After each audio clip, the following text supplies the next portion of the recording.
Growing up, I had an amazing family, but I didn't know God, and neither did my family. My parents, I think they knew God when they were younger, but they never really shared, Him or the Bible. I never had any idea what was there for me in a later future. I had no idea who created me or, who would be there for me when times got rough. So I started out giving small compromises, and it happens with a lot of us, really. And small compromises here and there, just, stealing this or staying out later than my parents wanted me to, or not listening to exactly what they wanted me to, or the right TV shows. And then it ended up getting worse. Within a couple years, I'm cussing, I'm lying, I'm stealing everything I can get my hands on. Anything that I could possibly get away with, manipulating one parent when they said no, going to the other parent and getting the answer I wanted. And so it just led me down the wrong road. By the time I'm a freshman in high school, I'm fully addicted to Oxycontin, morphine, anything that I can get my hands on, I'm addicted to it.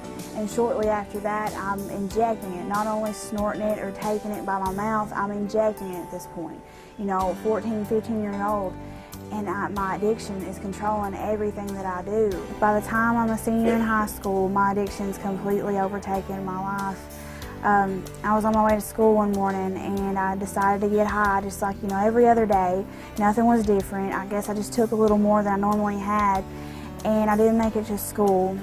I made it to the hospital about two hours from my house, and I remembered nothing. I had been comatose for 4 days, and my legs hanging above me, and this metal thing is hanging from this bar above my head, and my face is completely busted open by the passenger airbag. And I was driving, but the passenger airbag completely busted my face, and all I can see is blood, and I'm drooling all over myself because I'm so high. They keep giving me more and more medication over and over again. That's all I had in my life at this point, was a pump in my hand, and them asking me, what's your level of pain? And I kept saying 10, it's 10, and even if it wasn't 10, if it was 1.5 at this point, I knew there was about to be more drugs in my body if I said 10, and that's what I kept saying.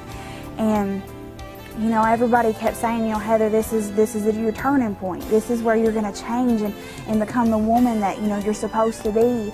But it didn't at all. I just looked at it as, that I was saved, like my life had been, saved, and I can do whatever I want to at this point. I'm invincible. I can, I've done anything and everything I could 10 times harder than I did the first time, just because I knew I could get away with it and because nothing would happen. That's how I felt.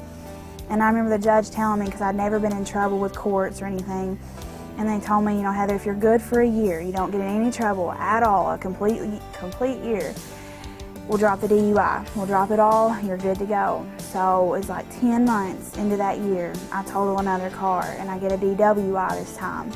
And I'm perfectly fine. The car wreck was so much worse than the first one, but I'm perfectly fine now.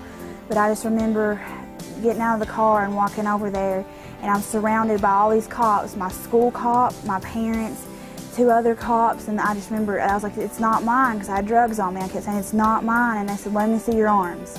And from my neck down, I'm covered in track marks from where I just kept going and going and going 10 times harder, thinking it was okay, thinking that was how I lived these days. It would all be okay, that nobody would ever know, nobody would ever have a clue.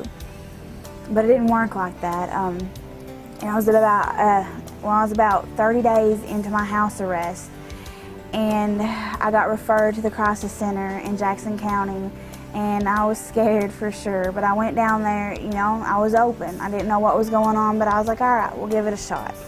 And I remember Pastor Tim handing me the Bible, and it was King James Version, and it said Romans 12:2, and he had me read it to him. So I did. And I didn't understand it at all. And it was just words to me, words that I had no idea what it was saying. And he said, here, try reading this one. And it was New Living Translation, and I read it, and it was one of those things where you're just like, oh, okay, I get it. But I had no idea what it was going on at all. But I knew that he cared, and I knew that he cared and he wanted to help me. And so I gave it a shot. I left there, though, not wanting to go back, but I knew that there was hope there, that there was something found there that I could never find anywhere else, ever. And so I gave it a chance. And Now, today, I'm graduating from Teen Challenge.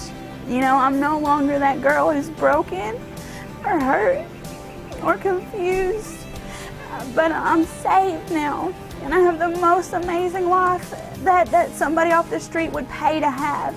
I live this amazing life with Jesus beside of me every day, and I'm so happy and I'm so blessed to be a part of this ministry. And I just want to thank you guys. I want to thank God, because He is so amazing. He didn't give up on me when I gave up on Him. He loved me no matter what I'd done. And I just want to give God all the glory.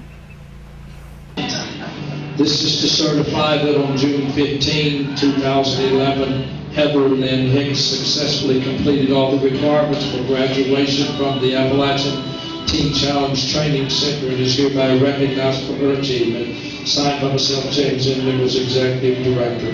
My distinct honor, sweetheart, to present this diploma to you along with Pastor Tim. Together we present this diploma to you, and we are honored to call you graduate. Congratulations.